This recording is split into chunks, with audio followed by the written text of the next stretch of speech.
Kalau selama ini cuma lihat di TV-TV, akhirnya sekarang kesampaian juga buat datang langsung ke Hawaii. Pastinya bukan pakai duit sendiri, tapi dibayarin Qualcomm.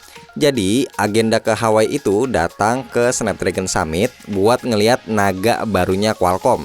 Yang paling tinggi, paling ganas, paling ngebut. Apalagi kalau bukan Snapdragon 855. Nah, perjalanannya itu dari Jakarta ke Tokyo 7 jam, transit di sana 2 jam.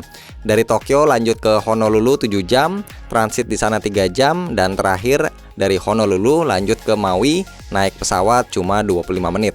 Nah, jadi yang diundang ke Hawaii itu nggak sedikit, ya kurang lebih adalah 500 media dari macam-macam negara.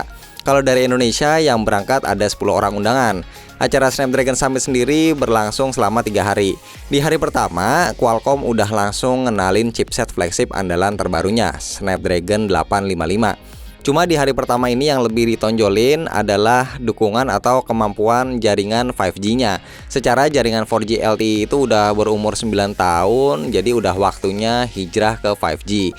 Dan Qualcomm jadi salah satu yang udah siap banget buat beralih ke jaringan 5G karena ada modem Snapdragon X50.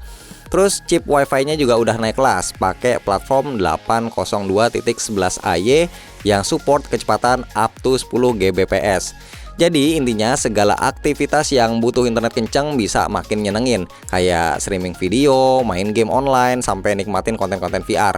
Buat tahap awal kalau nggak salah, Inggris itu yang bakal pertama ngerasain jaringan 5G ini tahun depan. Nah, pasti mau pada nanya kan, Indonesia kapan? Sabar, diprediksi kita baru bakal nyicipin 5G di atas tahun 2020. Malah ada yang bilang katanya tahun 2022. Nggak tahu deh, sekali lagi sabar, ini ujian. Di hari pertama ini Qualcomm juga punya booth demo. Ada booth buat nyobain main virtual reality sama augmented reality juga. Nyobanya pakai HP prototype yang udah ditanemin chipset Snapdragon 855 di dalamnya. Ada juga demo produk mobile hotspot 5G dari Netgear sama AT&T. Sementara di booth Motorola ada Moto Z3 yang udah punya mods 5G. Nah, Samsung juga mamerin prototype smartphone 5G, tapi saya nggak bisa diutak-atik lebih jauh. Maklum, namanya juga masih prototype. Masuk ke hari kedua, tema bahasannya masih sama, yaitu masih ngomongin Snapdragon 855. Cuma kali ini lebih dalam bahas performa sama teknologinya. Si Snapdragon 855 ini dibangun dengan fabrikasi 7 nanometer. Nah, tolong disimak ya, di dalam Snapdragon 855 ini ada chip apa aja. Jadi, Snapdragon 855 punya 8 inti core yang kebagi jadi 3. Satu core Kryo 485 yang paling kencang, speednya itu 2,8 GHz. 3 core Kryo 485 2,42 GHz sama 4 core low power Kryo 385 kecepatannya 1,84 GHz.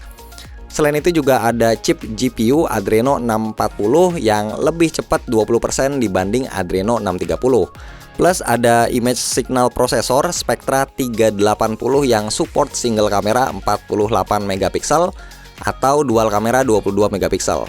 Juga support buat ngerekam video 4K 60 fps HDR. AI-nya katanya juga makin pintar, 3 kali lebih yahut dari AI yang ada di Snapdragon 845.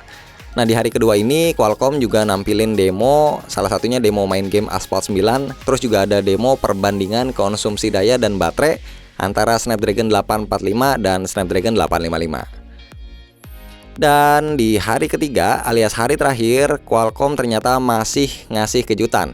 Mereka ngenalin prosesor khusus PC yaitu Snapdragon 8CX. Huruf CX di sini adalah singkatan dari Compute Extreme. Nah, chipset ini juga udah pakai fabrikasi 7 nanometer sama kayak Snapdragon 855. Dirancang buat perangkat PC atau laptop yang mobile banget, jadi bukan buat PC atau laptop kelas berat.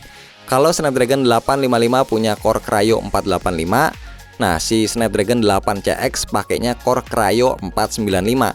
Buat GPU-nya udah pakai Adreno 680. Modemnya itu LTE Snapdragon X24 dan udah support RAM sampai 16 GB. Dan yang pasti chipset Snapdragon 8CX ini dirancang buat PC atau laptop berbasis OS Windows. Oke, mudah-mudahan aja nantinya kita bakal bisa segera nyicipin HP yang pakai Snapdragon 855 ini tahun depan. Kita doa bareng-bareng aja ya, mudah-mudahan saldo tabungan kita cukup buat nebusnya. Sekian dulu buat video kali ini. Thank you buat kalian yang udah nonton dan juga thank you buat Qualcomm yang udah ngundang kita.